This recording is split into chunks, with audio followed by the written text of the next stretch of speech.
Senhor presidente, devemos romper nossa aliança estratégica de 30 anos com as potências ocidentais.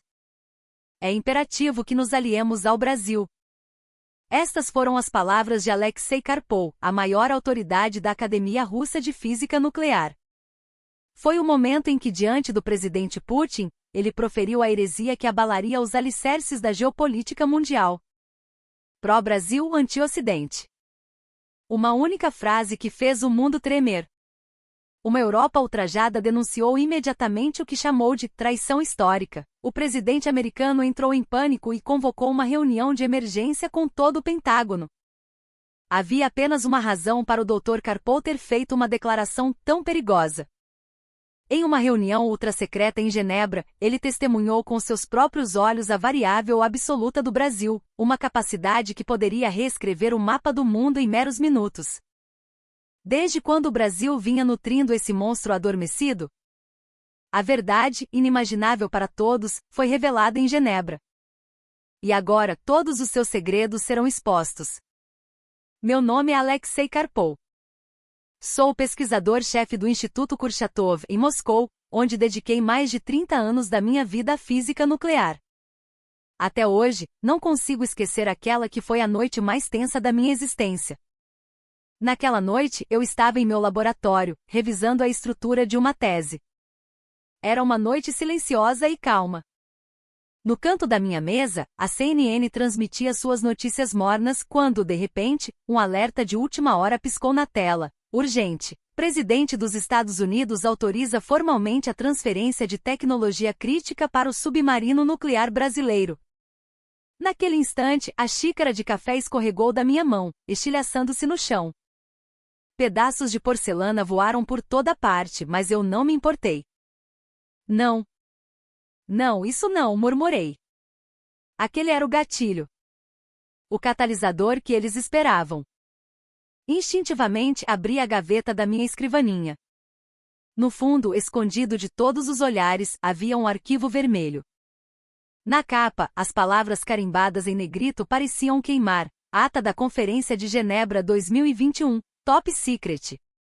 3 anos e meio. A cena daquele dia voltou à minha mente com uma clareza assustadora. A sede das Nações Unidas em Genebra.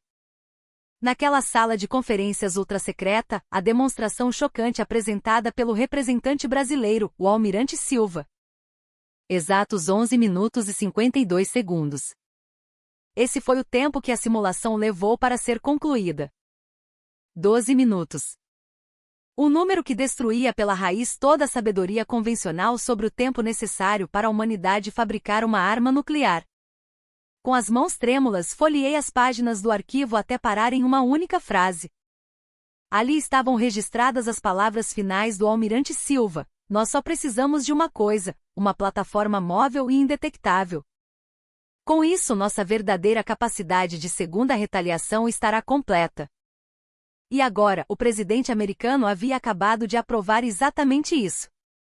O gatilho para a arma. Eles ainda não entendiam. Não compreendiam do que o Brasil era verdadeiramente capaz. Peguei o telefone de linha especial sobre a minha mesa. Uma conexão direta com o Kremlin.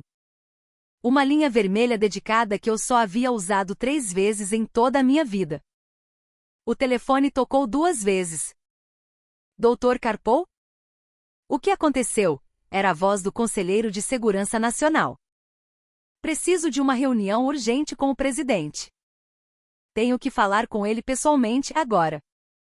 Já passa das 9 da noite, doutor. Agora, interrompi-o com uma urgência que não admitia recusa. Os Estados Unidos cometeram um erro irreversível. Amanhã será tarde demais. Um breve silêncio se seguiu do outro lado da linha. Aguarde um momento, por favor. 3 minutos depois, o telefone tocou novamente. 8 horas da manhã. Salão Oval do Kremlin. Traga seus materiais.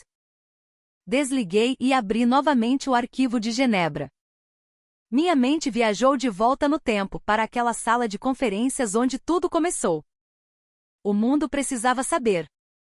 Precisava entender o que significavam aqueles 12 minutos, e o que a nação chamada Brasil realmente escondia sob sua fachada de paraíso tropical. Tudo começou em março de 2021. Naquela noite, em minha casa em Moscou, recebi um telefonema criptografado.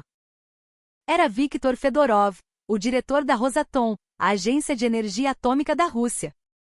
Dr. Karpov, prepare-se imediatamente. Um avião especial para Genebra partirá em 2 horas. O que aconteceu? Perguntei, a surpresa evidente em minha voz. Não posso dar detalhes pelo telefone. Apenas tenha em mente que esta conferência definirá o futuro da estratégia nuclear da Rússia. No carro a caminho do aeroporto, comecei a ler os documentos ultrassecretos que me foram entregues. Uma conferência especial e não divulgada, organizada pela Agência Internacional de Energia Atômica. Os países participantes eram os Estados Unidos, a Rússia, uma delegação da União Europeia, a Índia e o Brasil. Além deles, um observador especial de um país não nomeado. Li a lista novamente. O nome do Brasil estava lá, inconfundível. Por que uma nação sem armas nucleares, conhecida por seu futebol e carnaval, seria convidada para uma reunião de gerenciamento de crises do mais alto nível? Essa pergunta permaneceu sem resposta até minha chegada a Genebra. A sala de conferências especial estava localizada no 3º subsolo da sede da ONU, um lugar cuja existência era desconhecida até mesmo para a maioria dos funcionários da organização. Totalmente à prova de som e bloqueada contra qualquer tipo de onda eletromagnética, a reunião começou em um silêncio opressor. Ao entrar, as delegações de cada país já estavam sentadas. Do lado americano, o diretor do Laboratório Nacional Lawrence Livermore. A delegação europeia era liderada pelo Dr. Dubois, diretor do programa nuclear francês, um homem de meia-idade cuja arrogância transparecia em cada gesto. A delegação indiana também já havia chegado com mais de 10 assessores. No entanto, o que mais chamou a atenção foi a delegação brasileira. Eram apenas 3 pessoas. Uma equipe mínima liderada pelo almirante Silva, do Centro Experimental Aramar da Marinha do Brasil. O contraste com as outras nações que traziam dezenas de especialistas era gritante. O almirante parecia ter cerca de 50 anos. Seus olhos por trás dos óculos eram calmos, mas continham uma agudeza que me deixou inquieto. Ao seu lado, sentava-se uma pesquisadora de 30 e poucos anos. Mais tarde, eu descobriria que seu nome era doutora Ana Ribeiro, uma pesquisadora de ascendência brasileira filiada à IEA, uma inspetora especial encarregada de investigar as instalações nucleares de vários países de uma perspectiva neutra. Sua expressão parecia carregada de um peso imenso, como se ela carregasse uma cruz invisível. A reunião começou, e o presidente declarou a sessão aberta. O objetivo da reunião de hoje é claro: compartilhar as capacidades de resposta de cada nação e nos prepararmos para novas ameaças à segurança. Primeiro, gostaríamos de ouvir a delegação europeia. O Dr. Dubois levantou-se, com uma expressão de autoconfiança que beirava o desprezo. Senhoras e senhores, um momento por favor. Ele ergueu a mão abruptamente. Antes de começarmos, há algo que preciso esclarecer. Ele então apontou diretamente para a delegação brasileira. Por que um país sem armas nucleares está aqui? Um país de futebol e samba. Esta não é uma conferência para potências nucleares e estratégicas? Por um instante, a sala de conferências congelou. O representante americano desviou o olhar, visivelmente desconfortável. Mas Dubois continuou: a Europa possui um arsenal nuclear sofisticado. Nossos submarinos da classe Triomphant patrulham os mares. Temos centenas de ogivas. Por que devemos nos sentar à mesma mesa que uma nação cujo maior trunfo militar é um porta-aviões de museu? Com todo o respeito, qual a contribuição que o Brasil pode oferecer aqui? Para ser honesto, eu mesmo tinha uma pergunta semelhante. A Rússia, com mais de 6.000 ogivas nucleares, era a maior potência nuclear do mundo. O que o Brasil poderia nos ensinar? Foi então que o almirante Silva abriu a boca, sua voz calma cortando a tensão. Dr. Dubois, compreendo perfeitamente suas palavras. Mas permita-me fazer-lhe apenas uma pergunta. Sua voz era serena, quase relaxada. Qual, em sua opinião, é o verdadeiro propósito de uma arma nuclear? Ora, para subjugar o inimigo, é claro, respondeu Dubois com um bufo. Não, disse o almirante. É a dissuasão. É para prevenir a guerra. Ele deu um leve sorriso. E nesse sentido, temos algo para mostrar a todos vocês hoje. Mas apenas depois que todas as outras apresentações terminarem. Sua atitude calma e confiante paradoxalmente me encheu de apreensão. Era a confiança de quem segura todas as cartas. Naquele momento, porém, eu não tinha como saber o que aquilo significava, nem o que estávamos prestes a testemunhar. O presidente da conferência anunciou a continuação dos procedimentos. Vamos começar com as apresentações de cada país. Meu coração começou a bater mais forte. Eu tive a premonição de que algo monumental estava para acontecer. Primeiro, os Estados Unidos apresentaram seus avanços em novas armas táticas e tecnologia de mísseis hipersônicos. Em seguida foi a vez da Rússia, apresentamos nosso míssil Sarma e o drone subaquático Poseidon. A Índia anunciou seu programa de mísseis Agni e o desenvolvimento de submarinos nucleares. E então chegou a vez da Europa. O Dr. Dubois levantou-se e, com um clique no controle remoto, uma imagem de uma gigantesca instalação de pesquisa subterrânea apareceu na tela. Senhoras e senhores, permitam-me mostrar por que a Europa continua sendo uma verdadeira superpotência nuclear. Na tela, um complexo de pesquisa secreto se estendia sob os Alpes, com uma área equivalente a vários campos de futebol. Aqui estamos desenvolvendo armas de última geração que superam as armas nucleares convencionais. Ele continuou, orgulhoso, temos 5.000 pesquisadores. Nosso orçamento anual é de 50 bilhões de euros. Esta é a força da Europa. Era de fato impressionante. Eu nunca tinha visto uma instalação dessa escala. Mas algo parecia ostentoso demais. O almirante Silva levantou a mão silenciosamente. Dr. Dubois, uma pergunta, se me permite. O que é? Respondeu Dubois, irritado com a interrupção. Esses 5.000 pesquisadores, eles colaboram entre si? Ou cada um trabalha em seções compartimentadas e isoladas? A expressão de Dubois vacilou por um instante. Obviamente, por razões de segurança, o projeto é dividido em seções. Cada equipe conhece apenas uma parte do todo. Então, quem compreende o quadro completo? Apenas o alto comando, é claro. Entendo, o almirante Silva assentiu. E quantas pessoas entendem o projeto inteiro? Isso é confidencial. Obviamente, apenas um número muito pequeno. Muito pequeno, especificamente? Dubois não conseguiu esconder sua irritação. Menos de 10 pessoas. Aliás, por que isso é importante?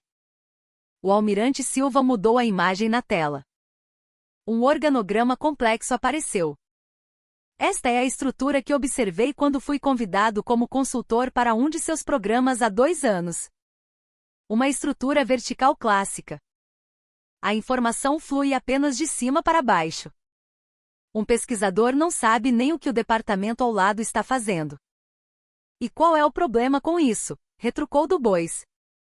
O problema está aqui. A voz do almirante era calma, mas com um toque de aço. No ano passado, em uma conferência de física nuclear em Viena, um pesquisador europeu me disse o seguinte: estou repetindo o mesmo experimento há 3 anos, mas não tenho ideia do porquê estou fazendo isso. Naquele instante, Dubois explodiu. Isso é porque aquele pesquisador é incompetente. Pelo contrário.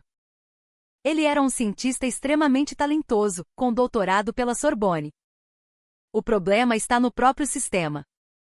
Uma estrutura que mata a criatividade. Esse é o problema. As palavras do almirante ressoaram profundamente em mim. Na era soviética tivemos exatamente o mesmo problema.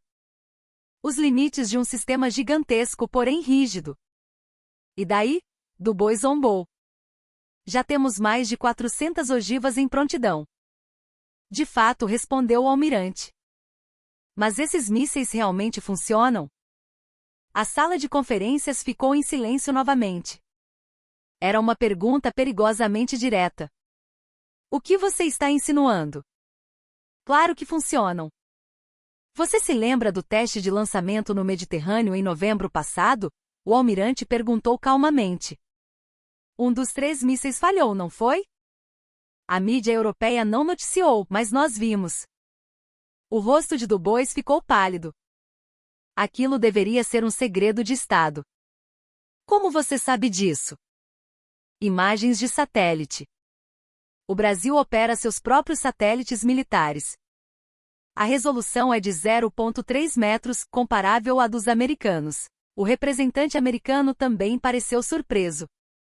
Ele provavelmente não sabia que a tecnologia de satélites do Brasil havia avançado tanto. O almirante continuou. Dr. Du Bois, devo lhe dizer qual é o problema real? A maior fraqueza do programa nuclear europeu é a sua dependência de componentes. 70% das peças-chave são importadas. Especialmente os instrumentos de medição de precisão, que são quase 100% importados. Isso é um fenômeno temporário. Eventualmente, iremos nacionalizar tudo. E quando será isso? Em 10 anos? 20? O mundo pode esperar tanto tempo. Du Bois cerrou os punhos novamente. Um país que não consegue fazer nada sem a tecnologia americana e europeia não tem o direito de nos questionar. Foi então que a doutora Ribeiro levantou a mão silenciosamente. Todos os olhares se voltaram para ela. Se me permitem, eu também gostaria de dizer uma palavra. Sua voz tremia, mas seus olhos mostravam uma determinação inabalável. Dr. Du Bois, você parece muito orgulhoso das enormes instalações da Europa, mas eu vi esses locais pessoalmente. Há 2 anos, como parte de uma delegação de inspeção da AIEA. Du Bois pareceu chocado.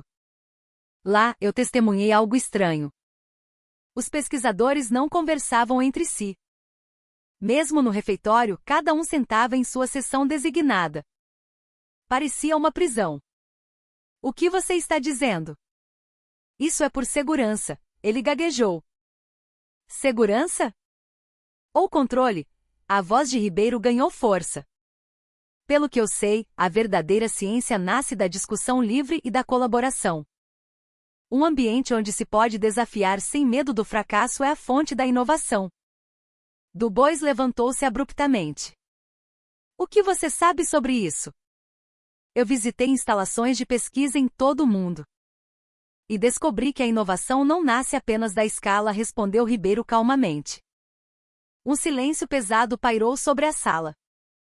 O almirante Silva continuou em voz baixa. A doutora Ribeiro está correta. A ciência nasce da liberdade. E o Brasil tem essa liberdade. Ele sorriu.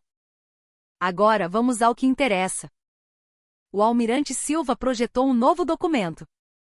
Na tela, um dispositivo compacto do tamanho de um container apareceu. A tecnologia brasileira de reatores modulares de pequeno porte. Vocês a conhecem? Du Bois riu com desdém. O que é isso? Um brinquedo? Não, respondeu o almirante com um tom calmo. Este reator pode fornecer energia para uma ilha inteira. E se necessário, ele fez uma pausa por um momento. A sala inteira prendeu a respiração. Se necessário, ele pode produzir plutônio para armas em menos de 72 horas. Mas isso é apenas se começarmos todo o processo do zero. O verdadeiro poder do Brasil está em outro lugar. Mentira, gritou Du Bois. Você saberá em breve se é verdade ou não. O almirante Silva apresentou dados mais detalhados. O Brasil opera atualmente 10 reatores modulares de pequeno porte e planeja adicionar mais 50. Façamos um cálculo simples. Ele começou a escrever números em um quadro branco. Um reator modular pode produzir 60 kg de plutônio por ano. Com 10 reatores, são 600 kg por ano. O representante americano interveio. Isso é plutônio suficiente para mais de uma centena de armas nucleares. O almirante assentiu. Exatamente.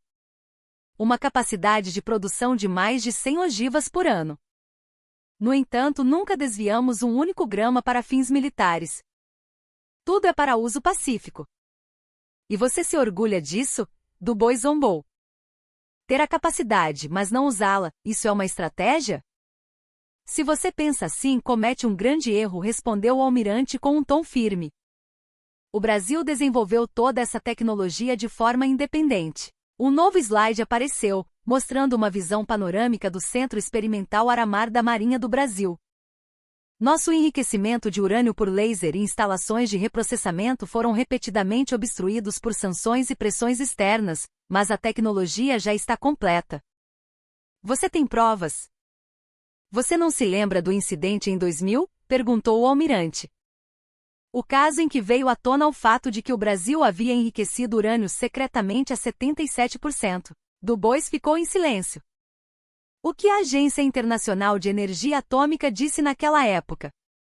Eles ficaram chocados que o Brasil possuísse esse nível de tecnologia. O almirante olhou pela janela antes de continuar.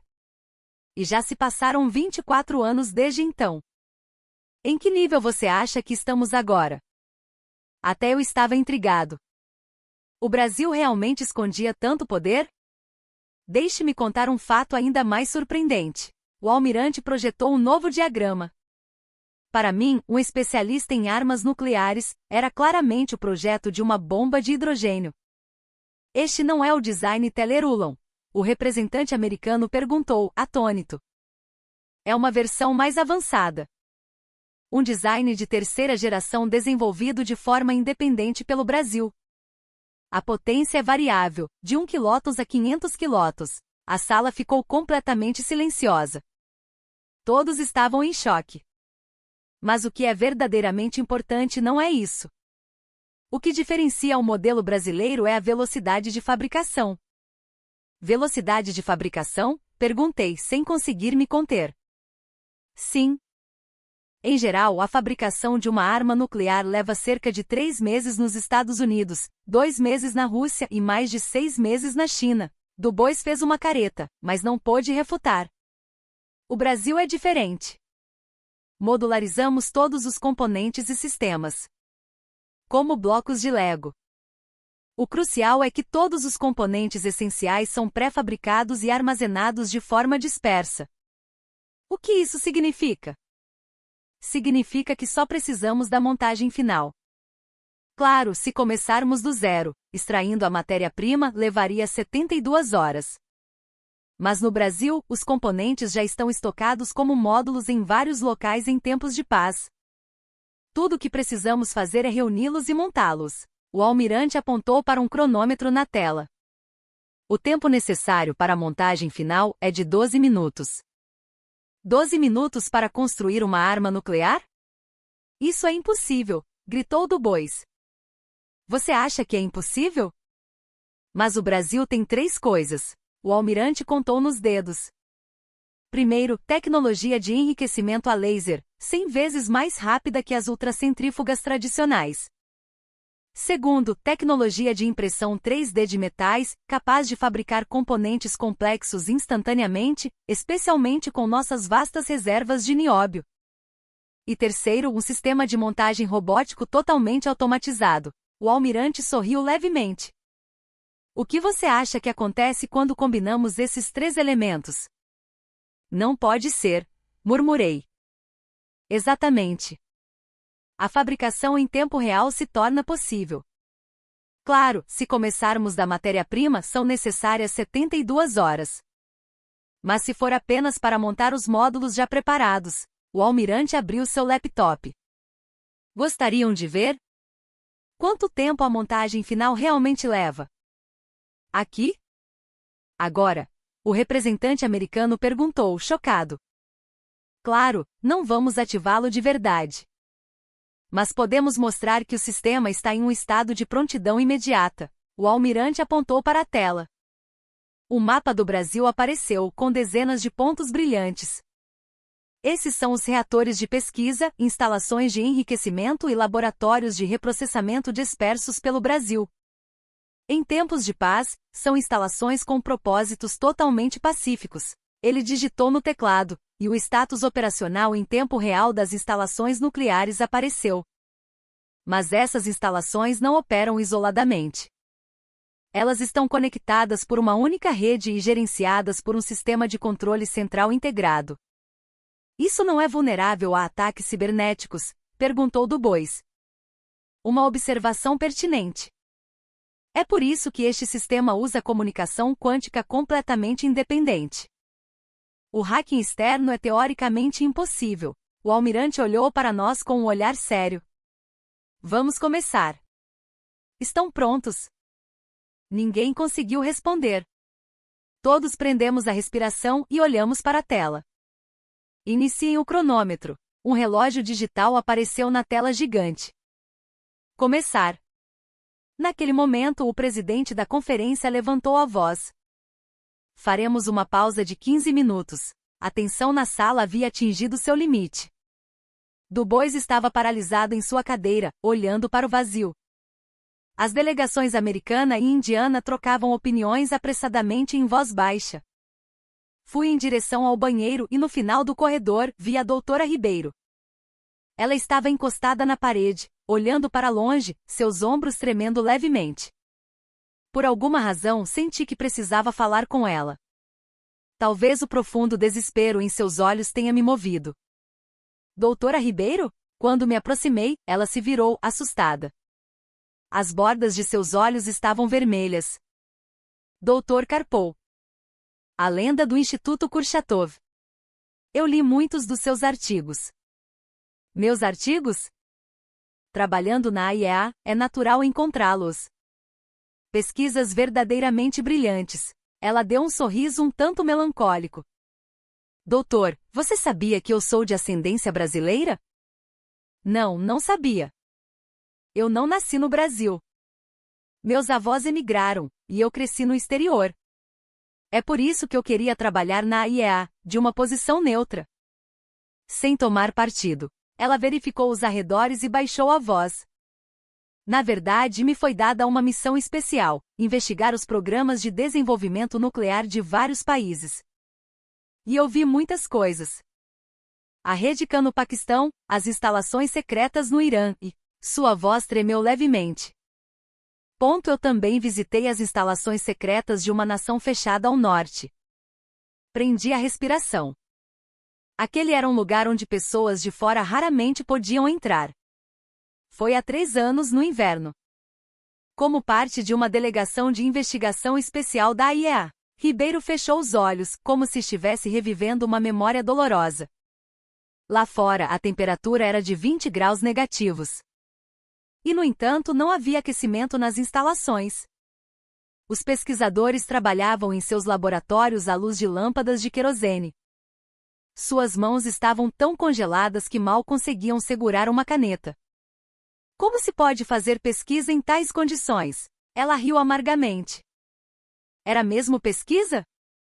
Eles estavam apenas produzindo os números que lhes eram ordenados de cima.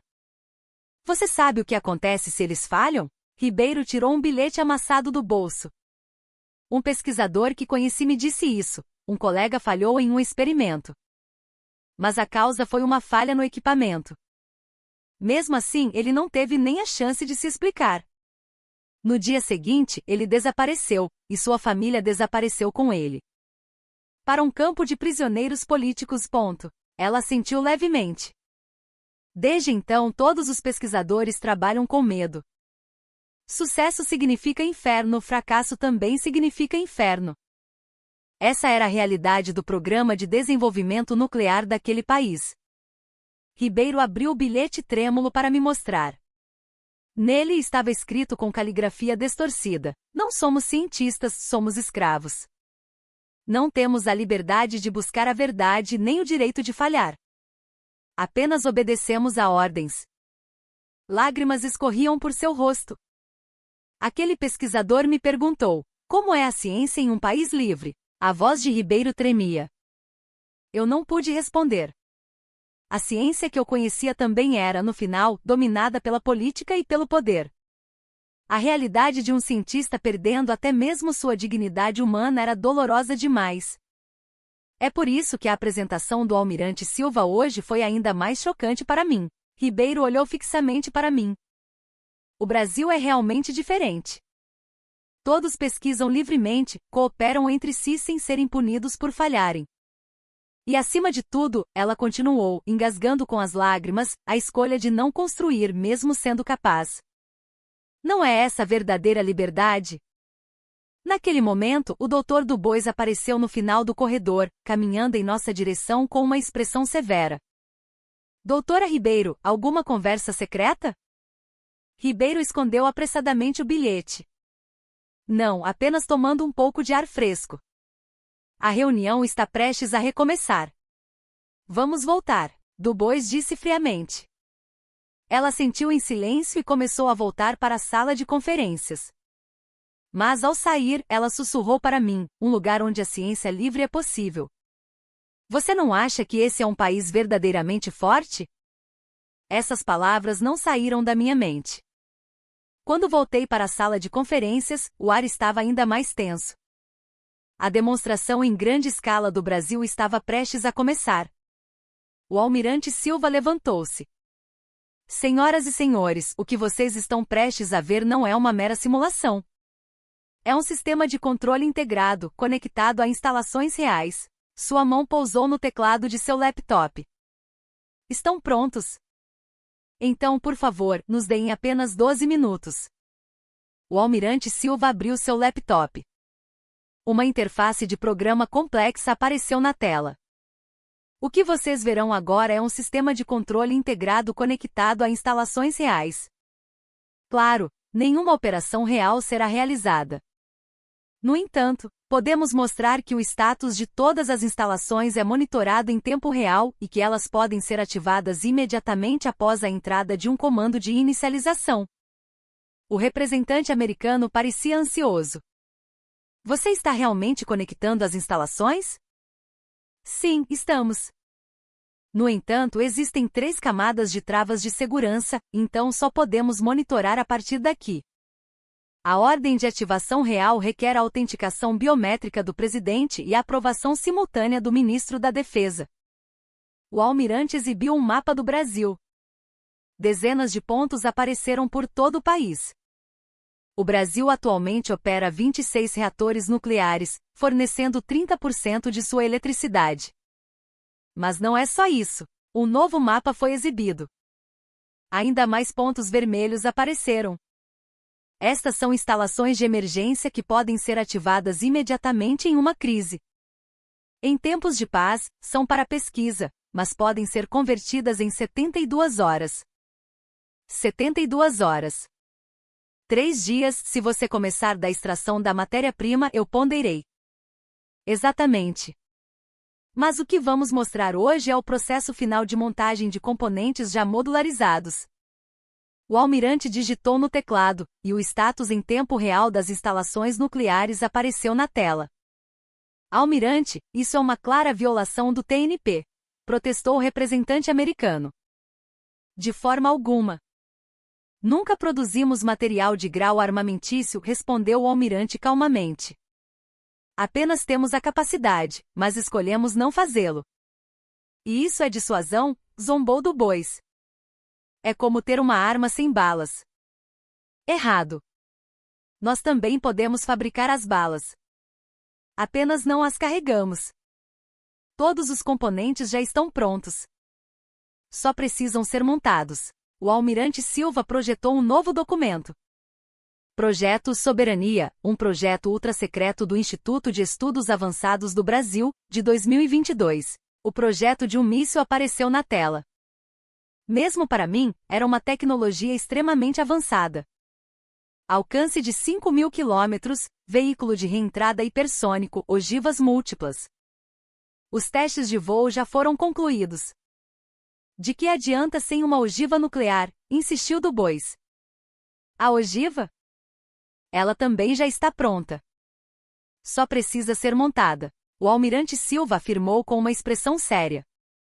É por isso que o Brasil não precisa de armas nucleares.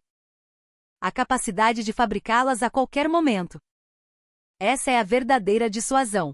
Ele fez uma pausa, respirou fundo e continuou.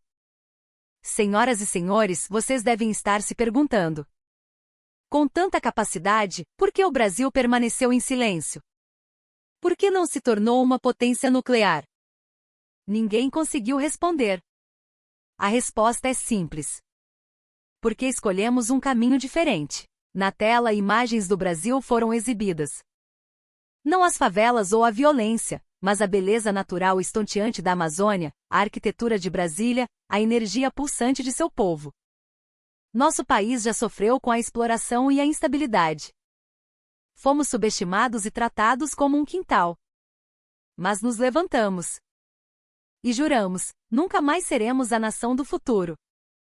Somos o presente. Sua voz estava carregada de emoção. E juramos nunca mais repetir os erros dos outros. As armas nucleares são uma ferramenta para parar a guerra? Ou uma ferramenta para iniciá-la? Ribeiro olhou para baixo, seus ombros tremendo. O Brasil fez uma escolha diferente. Não armas nucleares, mas investimento em tecnologia nuclear para uso pacífico. E aqui estão os resultados. Novos gráficos foram exibidos. Eram as conquistas do Brasil em cooperação energética e tecnológica nuclear. Grandes projetos de cooperação energética na África e América Latina, desenvolvimento de infraestrutura nuclear com nações vizinhas. O valor total chegava a centenas de bilhões de dólares. O Brasil gerou um valor econômico imenso apenas com a energia nuclear pacífica. Du Bois parecia incrédulo. Especialmente a tecnologia de reatores modulares de pequeno porte é um divisor de águas. Mais de 20 países já estão considerando sua adoção. O almirante olhou para toda a sala. Mas o que é realmente importante está aqui. Ele apertou um botão e a tela mudou. A frase que apareceu fez a sala de conferências prender a respiração. Produção anual de plutônio por reator modular de pequeno porte. O ar na sala ficou pesado. O Brasil atualmente opera 10 desses reatores. E planeja construir mais 50. Um cálculo simples mostra uma capacidade anual de mais de 100 ogivas. 100 ogivas por ano, murmurei. Mas não desviamos um único grama para fins militares. Tudo é usado apenas para fins pacíficos. O almirante apontou para o cronômetro. Agora vamos mostrar a vocês nossa verdadeira capacidade. A montagem final de componentes já preparados. Seu dedo parou sobre a tecla Enter. 12 minutos. Estão prontos. Um cronômetro digital apareceu na tela gigante. Todos na sala prenderam a respiração. Até mesmo Du Bois estava em silêncio, olhando para a tela. Começar. O dedo do almirante se moveu. O cronômetro começou a correr. Fase 1. Ativação de protocolo. Todos os reatores de pesquisa mudam para o modo de produção. Os 15 pontos na tela mudaram de verde para laranja. O status de cada instalação foi atualizado em tempo real. Centro Experimental Aramar, transição concluída. Centro de Pesquisas Nucleares de Peró, transição concluída. Reator de Angra, transição concluída. Os nomes das instalações apareceram em sucessão. Fase 2, instalações de enriquecimento. Conversão de urânio de baixo enriquecimento para alto enriquecimento iniciada. 8 instalações ficaram vermelhas. Um gráfico disparou. Tecnologia de enriquecimento a laser aplicada. 100 vezes a velocidade do método de ultracentrífuga convencional. Números complexos foram atualizados em tempo real na tela. Nível de enriquecimento atual, 20%. 30%. 50%. Du Bois agarrou os braços de sua cadeira com tanta força que seus nós dos dedos ficaram brancos. Tão rápido assim? O representante americano perguntou, chocado. Normalmente, esse processo leva semanas. O Brasil domina a tecnologia de enriquecimento a laser, respondeu o almirante calmamente. É um método de separação seletiva usando lasers de pulso curto. A eficiência é completamente diferente dos métodos tradicionais. Fase 3. Extração de plutônio. Separação de plutônio de combustível usado. Um novo conjunto de instalações foi ativado.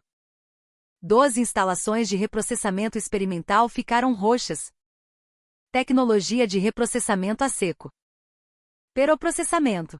Um processo químico complexo foi exibido em animação na tela. Taxa de extração atual, 85%. 90%. 95%. Senti o suor escorrendo pela minha palma. Era uma velocidade inacreditável. Fase 4. Geração de material de grau armamentício. Pureza de 99,9% alcançada. O gráfico na tela atingiu sua região final. Plutônio de alta pureza, 5 kg garantidos. 5 quilos, o representante indiano murmurou. Sim, o almirante assentiu calmamente. Suficiente para uma ogiva. Fase 5. Fabricação de componentes da ogiva. Geração de peças de precisão usando tecnologia de impressão 3D de metais. Uma nova tela apareceu. Várias impressoras 3D estavam operando simultaneamente. O refletor de nêutrons, a lente de implosão, o sistema de compressão são fabricados em paralelo usando impressão 3D de metais com ligas de nióbio. Na tela, peças de formas complexas eram moldadas camada por camada. Isto não é um filme de ficção científica, um membro da delegação russa sussurrou. Não, respondeu o almirante. O Instituto de Estudos Avançados do Brasil já conseguiu fabricar componentes de mísseis com impressão 3D de metais há 5 anos. Apenas aplicamos essa tecnologia. Fabricação de componentes concluída. Total de 27 peças. As peças concluídas foram exibidas em ordem na tela, como as peças de um quebra-cabeça preciso. Fase 6. Montagem final. Um sistema robótico totalmente automatizado começa a montar a ogiva. Um novo vídeo foi reproduzido. 6 braços robóticos montavam os componentes com movimentos incrivelmente precisos. Suas ações eram como as de um artesão habilidoso. Sem desperdício ou hesitação. Precisão perfeita. Refletor de nêutrons instalado. Núcleo de plutônio inserido. Lentes de implosão de alto desempenho posicionadas. Dispositivo de detonação conectado. Cada processo era exibido sequencialmente na tela. O rosto de Du Bois já havia perdido toda a cor. Ele não conseguia mais dizer uma palavra. Ribeiro cobria a boca com as 2 mãos, lágrimas se formando em seus olhos. O representante americano deixou cair sua caneta e nem tentou pegá-la. Eu podia ouvir as batidas do meu próprio coração. Fase 7. Verificação de qualidade e preparação. O processo de inspeção final foi exibido. Integridade estrutural confirmada. Circuito elétrico sem anomalias. Dispositivo operando normalmente. Marcas de verificação verdes apareceram em todos os itens. Concluído. O cronômetro parou. 11h52. No centro da tela, a palavra pronto piscava em letras garrafais. A sala de conferências estava mortalmente silenciosa. Ninguém conseguia falar. Impossível, Du Bois sussurrou, sem forças. Por que impossível? O almirante perguntou calmamente. Toda a tecnologia já existe. Todos os componentes já estão prontos. Apenas não os montamos. O representante americano perguntou com a voz trêmula. Isso é realmente possível em 12 minutos? Na verdade, pode ser ainda mais rápido, respondeu o almirante com calma. Esta é uma simulação com uma margem de segurança considerável. Em uma emergência real, 5 minutos seriam possíveis. 5 minutos, murmurei. 12 minutos é um número simbólico, explicou o almirante. É para demonstrar nossa capacidade instantânea. Ele desligou a tela. Mas o que é realmente importante não está aí. Todos os olhares se voltaram para ele. O Brasil, apesar de ter essa capacidade, não a usa. Por que vocês acham? O silêncio reinou. Porque temos coisas demais a proteger. O almirante exibiu um novo slide. Era uma imagem noturna do Rio de Janeiro. Inúmeras luzes brilhavam, silenciosas, mas poderosas. A paz e a prosperidade que construímos. A liberdade e a democracia. Elas são muito mais preciosas do que qualquer arma nuclear. Ribeiro chorava silenciosamente. Então por quê? Por que desenvolveram essa capacidade? Dubois perguntou com a voz rouca. Dissuasão, respondeu o almirante instantaneamente. Gostaria que todos vocês pensassem sobre o que é a verdadeira dissuasão. Ele lentamente olhou ao redor da sala. Um país com armas nucleares se torna um alvo para um ataque preventivo. O inimigo tentará neutralizá-las primeiro. Ele fez uma pausa. Mas um país que não tem armas nucleares, mas pode construí-las instantaneamente. Outro silêncio. Não há pretexto para atacar. E não há sentido em atacar. Porque em 12 minutos eles podem se tornar uma potência nuclear. Eu estava em estado de choque profundo. Este era o verdadeiro pensamento estratégico.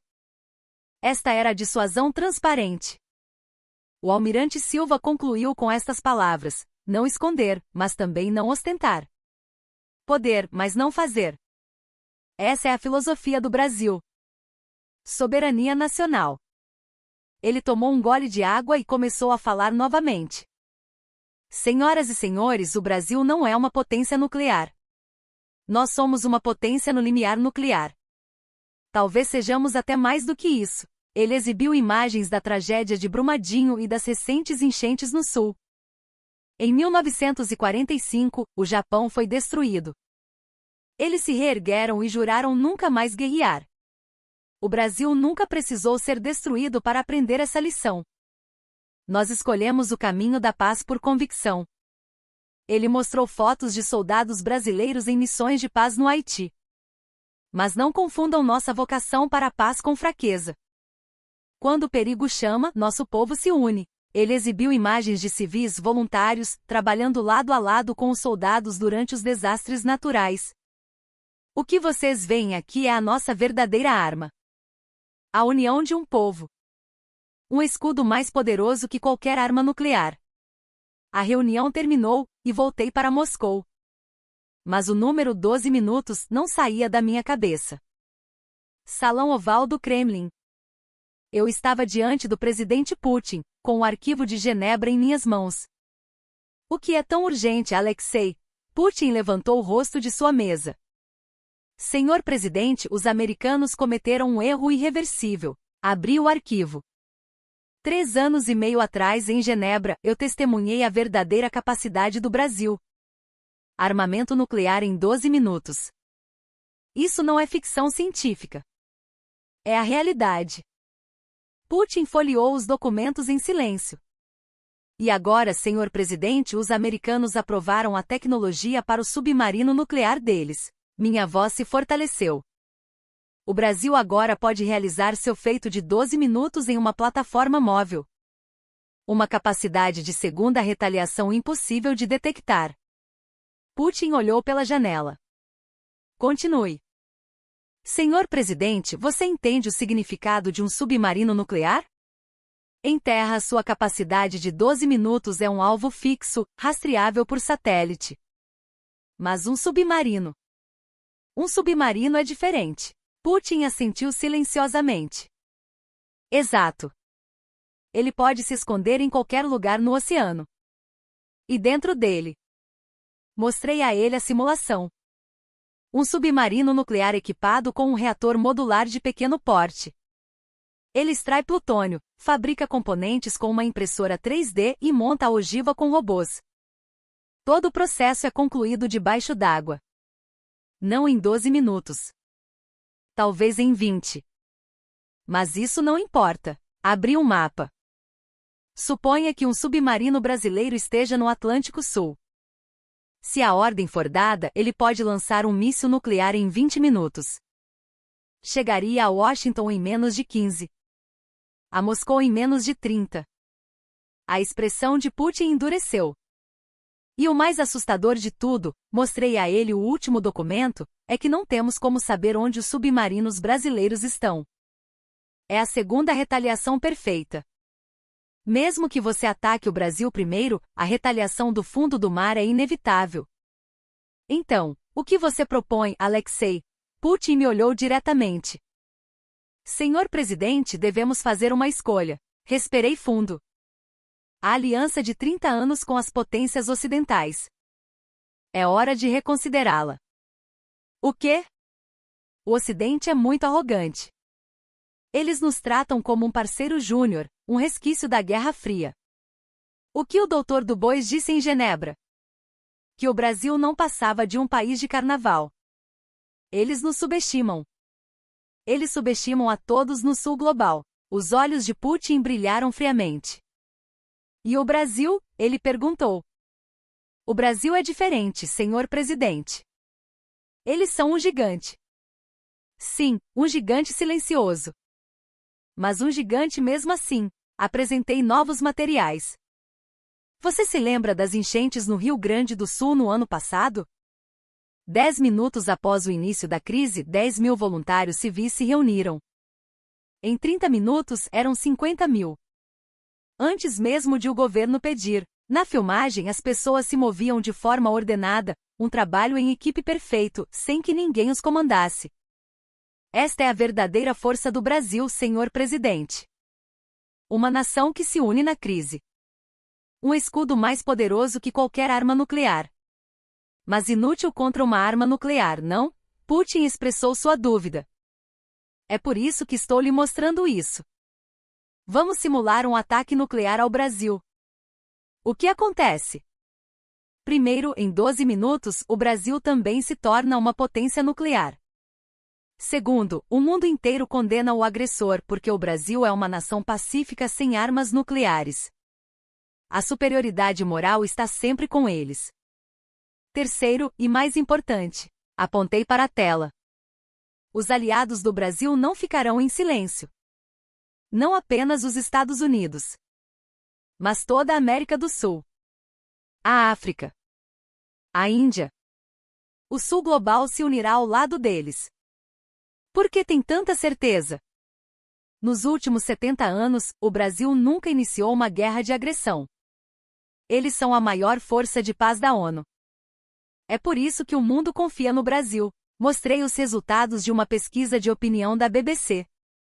O Brasil é classificado como o terceiro país com a influência mais positiva no mundo. Isso é soft power. Um poder que as armas nucleares não podem comprar. Putin olhou para os documentos por um longo tempo.